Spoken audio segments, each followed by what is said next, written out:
Hi everybody! So I wanted to try something different today. Since I really love books, I thought that I could share some of my favorite books with you guys over like a series. So I thought in this series that I could read the first chapter or the first few paragraphs in whatever book I decide to share with you guys. So today for the first one, I'm going to read you a bit of A Little Princess. I got this book when I was 8. It has 3 books in it, and it's one of my favorite books. So I thought I'd share it with you guys, and if you haven't read A Little Princess, maybe you'll want to read it after hearing the first chapter. So let's get started. Once on a dark winter's day, when the yellow fog hung so thick and heavy in the streets of London that the lamps were lighted and the shop windows blazed with gas as they do at night, an odd-looking little girl sat in a cab with her father and was driven rather slowly through the big thoroughfares. She sat with her feet tucked under her and leaned against her father, who held her in his arm, as she stared out of the window at the passing people with a queer, old-fashioned thoughtfulness in her big eyes. She was such a little girl that one did not expect to see such a look on her small face. It would have been an old look for a child of 12, and Sarah Crewe was only 7. The fact was, however, that she was always dreaming and thinking odd things, and could not herself remember any time when she had not been thinking things about grown-up people and the world they belonged to. She felt as if she had lived a long, long time. At this moment, she was remembering the voyage she had just made from Bombay with her father, Captain Crewe. She was thinking of the big ship, of the Lascars passing silently to and fro on it, of the children playing about on the hot deck, and of some young officers' wives who used to try to make her talk to them and laugh at the things she said. Principally, she was thinking of what a queer thing it was that at one time one was in India in the blazing sun, and then in the middle of the ocean, and then driving in a strange vehicle through strange streets where the day was as dark as the night. She found this so puzzling that she moved closer to her father. "Papa," she said in a low, mysterious little voice, which was almost a whisper. "Papa." "What is it, darling?" Captain Crewe answered, holding her closer and looking down into her face. "What is Sarah thinking of?" "Is this the place?" Sarah whispered, cuddling still closer to him. "Is it, Papa?" "Yes, little Sarah, it is. We have reached it at last." And though she was only 7 years old, she knew that he felt sad when he said it. It seemed to her many years since he had begun to prepare her mind for the place, as she always called it. Her mother had died when she was born, so she had never known or missed her. Her young, handsome, rich, petting father seemed to be the only relation she had in the world. They had always played together and been fond of each other. She only knew he was rich because she had heard people say so when they thought she was not listening, and she had also heard them say that when she grew up she would be rich too. She did not know all that being rich meant. She had always lived in a beautiful bungalow and had been used to seeing many servants who made salams to her and called her Missy Sahib and gave her her own way in everything. She had had toys and pets and an ayah who worshipped her, and she had gradually learned that people who were rich had these things. That, however, was all she knew about it. During her short life, only one thing had troubled her, and that thing was the place she was to be taken to someday. The climate of India was very bad for children, and as soon as possible they were sent away from it, generally to England and to school. She had seen other children go away, and had heard their fathers and mothers talk about the letters they received from them. She had known that she would be obliged to go also, and though sometimes her father's stories of the voyage and the new country had attracted her, she had been troubled by the thought that he could not stay with her. "Couldn't you go to that place with me, Papa?" she had asked when she was 5 years old. "Couldn't you go to school too? I would help you with your lessons." "But you will not have to stay for a very long time, little Sarah," he had always said. "You will go to a nice house where there will be a lot of little girls, and you will play together, and I will send you plenty of books, and you will grow so fast that it will seem scarcely a year before you are big enough and clever enough to come back and take care of Papa." She had liked to think of that.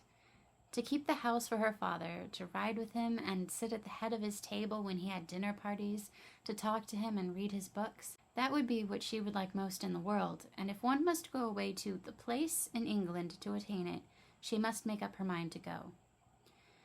She did not care very much for other little girls, but if she had plenty of books, she could console herself. She liked books more than anything else, and was in fact always inventing stories of beautiful things and telling them to herself. Sometimes she had told them to her father, and he had liked them as much as she did. Well, Papa, she said softly, if we are here, I suppose we must be resigned. He laughed at her old-fashioned speech and kissed her. He was really not at all resigned himself, though he knew he must keep that a secret. His quaint little Sarah had been a great companion to him, and he felt he should be a lonely fellow when, on his return to India, he went into his bungalow knowing he need not expect to see the small figure in her white frock come forward to meet him. So he held her very closely in his arm as the cab rolled into the big, dull square in which stood the house, which was their destination. It was a big, dull brick house, exactly like all the others in its row, but that on the front door there shone a brass plate on which was engraved in black letters, Miss Minchin, Select Seminary for Young Ladies. Here we are, Sarah, said Captain Crewe, making his voice sound as cheerful as possible. Then he lifted her out of the cab, and they mounted the steps and rang the bell. Sarah often thought afterward that the house was somehow exactly like Miss Minchin. It was respectable and well furnished, but everything in it was ugly, and the very armchairs seemed to have hard bones in them. In the hall everything was hard and polished. Even the red cheeks of the moon face on the tall clock in the corner had a severe varnished look. The floor of the drawing room into which they were ushered was covered by a carpet with a square pattern upon it. The chairs were square, and a heavy marble timepiece stood upon the heavy marble mantel. As she sat down in one of the stiff mahogany chairs, Sarah cast one of her quick looks about her. I don't like it, Papa, she said. But then I dare say soldiers, even brave ones, don't really like going into battle. Captain Crewe laughed outright at this. He was young and full of fun, and he never tired of hearing Sarah's queer speeches. Oh, little Sarah, he said, what shall I do when I have no one to say solemn things to me? No one else is quite as solemn as you are. But why do solemn things make you laugh so? Inquired Sarah. Because you are such fun when you say them, he answered, laughing still more. And then suddenly he swept her into his arms and kissed her very hard, stopping laughing all at once and looking almost as if tears had come into his eyes. It was just then that Miss Minchin entered the room. She was very like her house, Sarah felt, tall and dull and respectable and ugly. She had large, cold, fishy eyes and a large, cold, fishy smile. It spread itself into a very large smile when she saw Sarah and Captain Crewe. She had heard a great many desirable things of the young soldier from the lady who had recommended her school to him.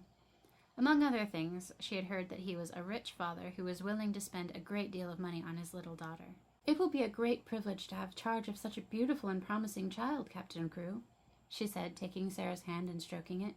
Lady Meredith has told me of her unusual cleverness. A clever child is a great treasure in an establishment like mine. Sarah stood quietly, with her eyes fixed upon Miss Minchin's face. She was thinking something odd, as usual.